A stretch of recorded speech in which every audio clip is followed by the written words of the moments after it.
This is part 3 of chapter 2. So we'll pick off on this section we were just discussing in the last video about the Constitutional Convention. So the last piece that we'll look at is focused on the issue of slavery. So remember, slavery is in full effect in this area before the United States ever even is founded. Of course, during the colonies, that was the basis for a lot of the economies, particularly the southern economies. Think about the agriculture and so forth, say in South Carolina, Georgia, other southern states. So all we're talking about here, as far as the issue of slavery, is just this issue of representation. And one of the reasons we're looking at that is the only thing that they really were able to agree on is that already you have a very wide gap or deep division between the North and the South. So they are both those sides are so far apart that they kind of knew that there wasn't really any way that they were going to compromise about slavery, as far as to end it, or if there should be more slavery, those kind of things. So all they really were able to agree on is the representation piece. How would slaves be counted in this new country for the purposes of taxation and representation, right? So how would the slave population fit into a state's overall population? So that's what we're looking at here. All right. So I wanted you to be aware of this term. So you see abolition. That just means the end of the movement to end slavery. So abolition is the movement to end slavery. So we think about folks like Harriet Tubman, Frederick Douglass, and others at that time. You could refer to those people as abolitionists because they were deeply involved in that movement. So part of what I want you to see here, that again, this is the summertime Constitutional Convention of 1787. 1787. Now keep in mind that slavery does not end in the United States until the 13th Amendment in 1865, right? Following the end of the Civil War. So think about that, 78 years in the future from this meeting that we're talking about here, this Constitutional Convention. But I wanted you to see that already, almost from day one in the country, a large section of the country in the North wants to get rid of it. Of course, slavery wasn't as big of a deal up there, so it wasn't going to be as important to them. Whereas on the other hand, in the South, the slave population is growing, maybe from two different factors. So slaves have been here long enough that they're having their own children here in the United States. And then during this period, they're still bringing new people over. The transatlantic slave trade is still heavily used, bringing in new people from Africa, the Caribbean, and elsewhere. So part of that, we're sort of looking at this, maybe you could call it an irony, or sort of just this strange situation where there's this new country called the United States, all this stuff in there about liberty, life, pursuit of happiness, all men are created equal, natural rights, all this great stuff. So all that's on paper, but on the other hand, also these folks refusing to dissolve the hideous institution of bondage that we call slavery. So sort of what they were doing on paper, or doing in theory, was not exactly what was going on in reality. They weren't exactly talking about liberty and freedom and all that for all people, just certain folks. Okay, it's just important to keep in mind. So this last bullet point just shows you some of the different perspectives that would have been at that Constitutional Convention. Again, very different ideas about what to do with slavery. So some said, well, if we're not going to have slavery anymore, then maybe just send them back to Africa. Whereas other people said, well, if it's going to end, then they should just have the same freedom as everybody else. Or some people said, they should be colonization of the slaves, or extend the slave trade, or cease it altogether. So what are we looking at here as far as the representation piece? You can see the different divisions here. So the South, the Southern delegates, they're going to try to argue that each slave should be counted the same as a free person, which makes sense from their perspective. You can think about a lot of this stuff is based on self-interest. If their slaves are counted the same as everybody else, then that would of course mean that the southern states would then have greater populations, which in turn would lead to greater representation for them. So just for example, say for example South Carolina had 3 million free people and 1 million slaves, And all of a sudden, that means their population would be 4 million instead of just 3. Whereas on the other hand, the North said, well, that's ridiculous, or that's crazy, that the South would expect to be able to count them as free people, when of course they weren't. The North says, well, your slave should not count at all for the purposes of taxes and representation. So they say instead of each slave counting as 1, that each slave should count as 0. So using the same example, a state with 3 million free people and 1 million slaves, they'd say, well, too bad. Your population is 3 million as far as taxes representation. So how did they come to agreement? We see this sort of unusual compromise called the 3/5 compromise. So 3/5, if you think about the percentage, is 60%.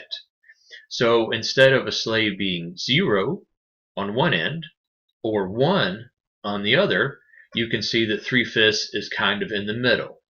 So I know that's strange to think about a person being 3/5 of a person. So the other way to look at it is 5 slaves would be counted the equivalent of 3 free persons for taxes representation. And then you can see the slave owners taxed on the other 2, and that money was supposed to go to the national treasury. So just to use an example, let's say a state like this, pick Georgia. Let's say Georgia had a slave population of 5 million people.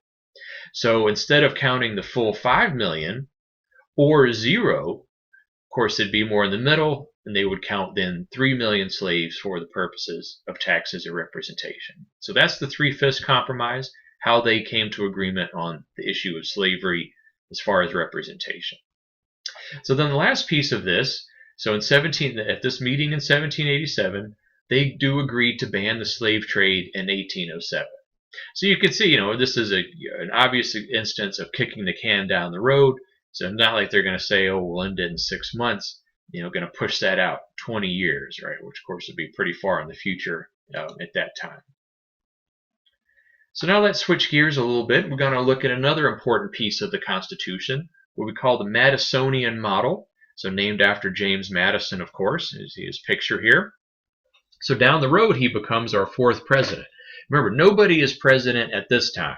They're still talking about, even if we're going to have a president, what kind of role should that be, all those kind of things. So we don't have a president until that job is set up in the Constitution. So these are the 2 elements of the Madisonian model. They're 2 different concepts, but I want you to see how they're intimately connected. So one is the separation of powers. So if you remember from the Articles of Confederation, we just had one branch of government. It would just be the Congress. So now with this new Constitution, they said, well, hold on a minute, maybe we should spread that out a little bit. So they're going to separate the powers of the government into those 3 branches, the executive, legislative, and judicial. So each branch is going to enjoy separate and independent powers. So again, that's the case still today. So if you think about, well, who makes the laws for the country? That would, of course, be Congress. Maybe then who would decide if those laws are constitutional or not? That would be the judiciary. So then in conjunction with separation of powers, we have this concept called checks and balances. So just make sure everybody's clear, this has absolutely nothing to do with money.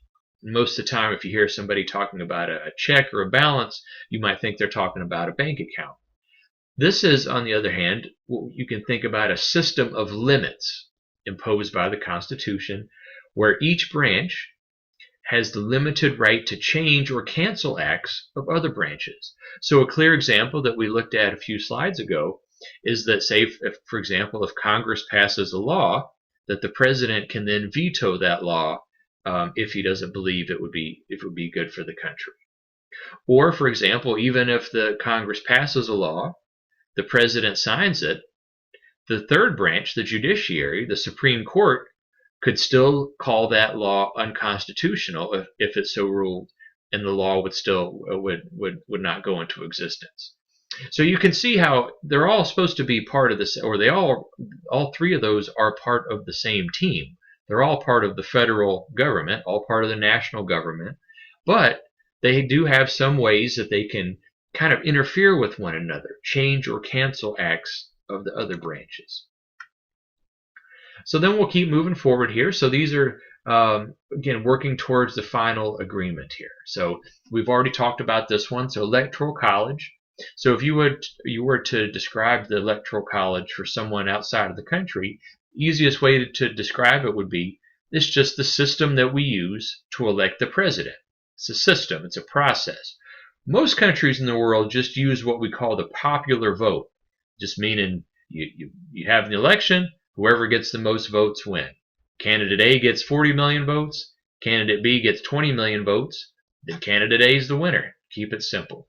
So this is yet another compromise. So instead of using the popular vote or having Congress select the president, you can see it's a little bit, kind of in the middle there, where popular vote's important, but the Electoral College is a reflection of how many people does each state have in Congress, and you vote as a state. So, for example, Mitt Romney won North Carolina in 2012, got all 15 of North Carolina's electoral votes, but in 2008, Barack Obama won North Carolina, and he received those 15 electoral votes. So returning to our checks and balances, so this just shows you some of the different ways that these three branches interact with one another. So we already talked about President proposes laws and can veto congressional legislation. But then you can see, well, going back in the other direction, that's not maybe the end of the story. So it says here, can override a presidential veto of its legislation if Congress gets 2/3 to vote for it. They can overrule or override a president's veto. So we already talked about this. For example, Supreme Court can declare congressional laws unconstitutional. Supreme Court can declare presidential actions unconstitutional. So you can see these are all examples of how they can limit or change acts of the other branches. So we talked about Obamacare in class, for example. So that is the law of the land now. So Congress passed the law initially. President Obama signed it into law. And then the courts also looked into it to see if it was constitutional, basically looking at the issue of, can the government force you to buy something? Of course, if you don't get Obamacare or have health insurance through some other means, then you are required to pay a penalty or pay a fine. So, but the court didn't end up saying that it was okay for Congress to do that. Basically just said it was like another tax. Okay, so then looking at the final document here, so you can see some of these concepts from Chapter 1 coming back up. So popular sovereignty, of course, that the ultimate source of power rests with the people. Republican government, that we're going to have representations or representatives to act on the people's behalf. So limited government, that we want is restricted, should only do what we tell the government to do. Separation of powers, we just looked at a couple slides ago, right? We're going to have each branch have independent and separate areas of responsibility. And then the last thing, so we also call our country a federal system, because the Constitution sets up where we have these two important levels of government, the national level and the state level.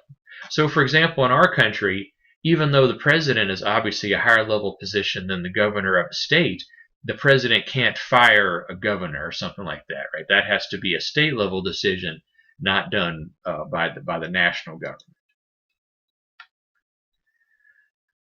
So switching gears, so if we look at ratification here, of course that means to formal approval or to give formal consent. So to ratify a document means to just make it from just being a piece of paper to this is officially what we're going to do. So ratifying the Constitution means that would have made it the supreme law of the land, or what our government's going to be based on. So this last slide we'll look at in this video is about the Federalist Papers. So this is, you can see, an attempt to persuade the public to support this new form of government. So you remember, there's no TV, internet, or anything during that time. So this was just a series of essays that appeared in some of the major newspapers at that time by John Jay, James Madison, and Alexander Hamilton. So we'll go ahead and end this video here, and we'll continue on with the Federalist Papers in video number 4.